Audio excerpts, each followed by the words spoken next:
Bapak, Ibu, saudara-saudari yang dikasihi Tuhan, terimalah salam dari HKBP Kernolong, HKBP tertua di Pulau Jawa. Sebelum memasuki peraduan malam, sejenak kita mendengar firman Tuhan. Marilah kita mempersiapkan diri, kita berdoa. Ya Allah Bapa kami bersyukur atas kasih-Mu memelihara dan memberkati kami sepanjang hari ini. Saat ini kami mau merenungkan firman-Mu. Kami mohon kuasa Roh Kudus memampukan kami untuk menghayati dan mempedomani firman-Mu. Terpujilah Engkau Tuhan. Amin. Renungan malam bagi kita sesuai dengan bacaan malam dalam Almanak HKBP tertulis dalam surat Roma pasal 16 ayat yang ke-17 hingga ayat yang ke-20. Sebagai ayat pembimbing renungan yaitu ayat yang ke-17. Demikianlah firman Tuhan.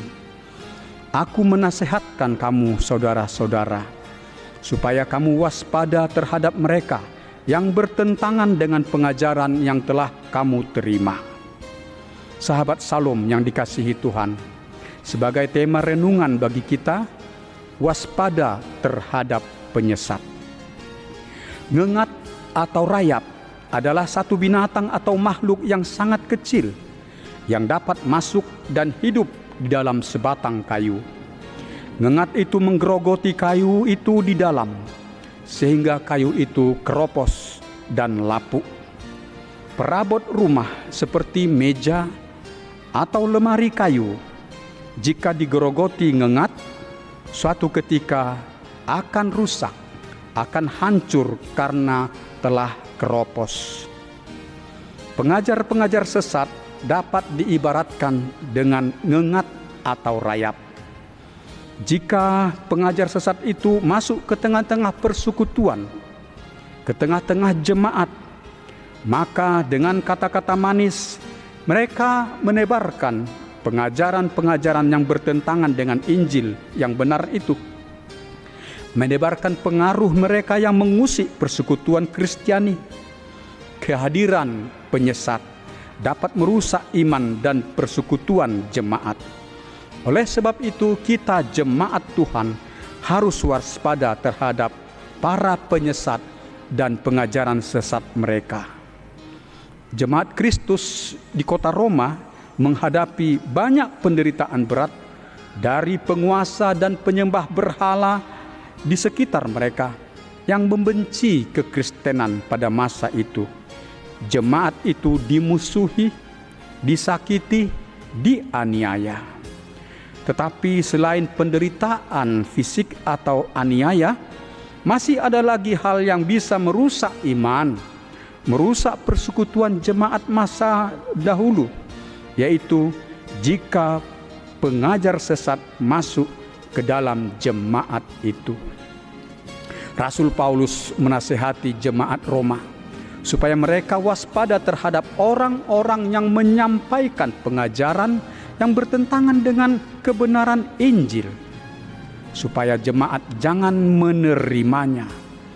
Sebab pengajaran yang sesat itu akan menyebabkan perpecahan dalam jemaat dan menyebabkan penyesatan iman jemaat.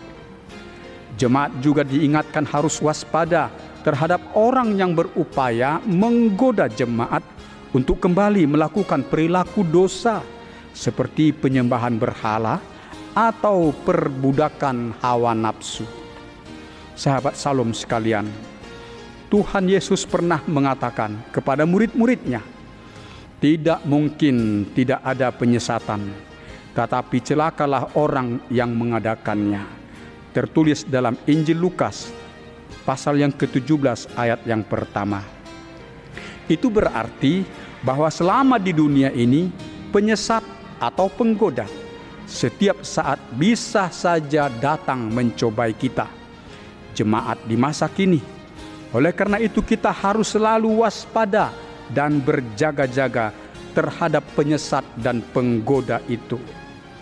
Iblis tidak senang melihat iman jemaat itu bertumbuh, persekutuan jemaat itu rukun dan damai, pelayanan gereja semakin berkembang, iblis berupaya menyesatkan iman jemaat dan mengacaukan persekutuan jemaat supaya pelayanan gereja itu terhenti.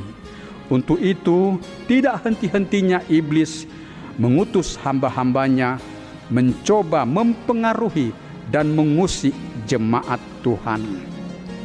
Dengan menggunakan kemajuan teknologi komunikasi, seseorang dapat menyebarkan pandangan-pandangan yang menyesatkan, seperti pandangan menyangkal kebenaran Injil, pandangan menyangkal Yesus Juru Selamat, dan lain-lain. Rasul Yohanes dalam suratnya 1 Yohanes pasal yang keempat, ayat pertama hingga ayat yang keenam, juga telah mengingatkan jemaat. Karena telah banyak pengajar-pengajar sesat, maka kita harus menguji setiap pengajaran, apakah itu pengajaran yang benar atau pengajaran yang menyesatkan.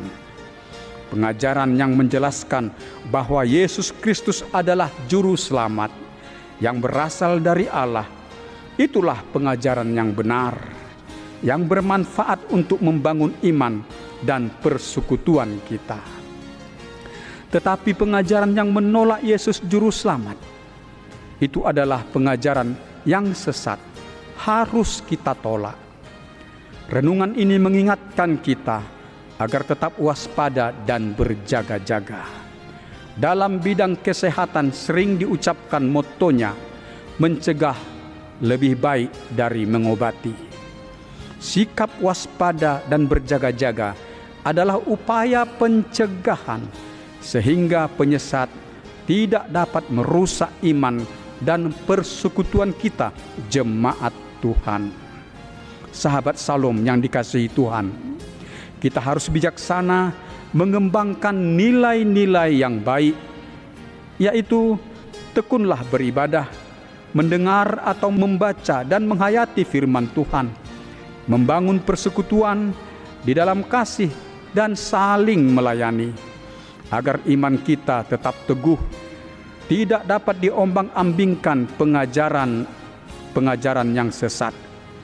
Dan firman Tuhan menuntun kita di jalan yang benar, perilaku hidup kita berkenan bagi Tuhan. Betapa pentingnya kita bertekun mendengar dan menghayati firman Tuhan. Karena dengan mendengar atau membaca dan menghayati firman Tuhan, maka Roh Kudus bekerja di dalam kita, meneguhkan iman kita. Kita sebagai orang tua harus memberi perhatian yang serius dan tekun menyampaikan atau mengajarkan firman Tuhan kepada anak kita. Meski kita sibuk dengan pekerjaan dan anak kita juga sibuk dengan kegiatan belajar dan kerja, tetapi kita harus melihat peluang untuk menyampaikan firman Tuhan kepada anak kita, atau mengingatkan anak kita untuk tekun berdoa. Anak-anak kita sebagai generasi penerus harus kita perlengkapi dengan firman Tuhan, agar mereka menjadi generasi yang beriman teguh kepada Tuhan Yesus Kristus dan berperilaku dalam nilai-nilai Kristiani, yaitu kasih, kebenaran, kebaikan, kejujuran, damai sejahtera. Demikianlah renungan bagi kita malam hari ini. Marilah kita berdoa.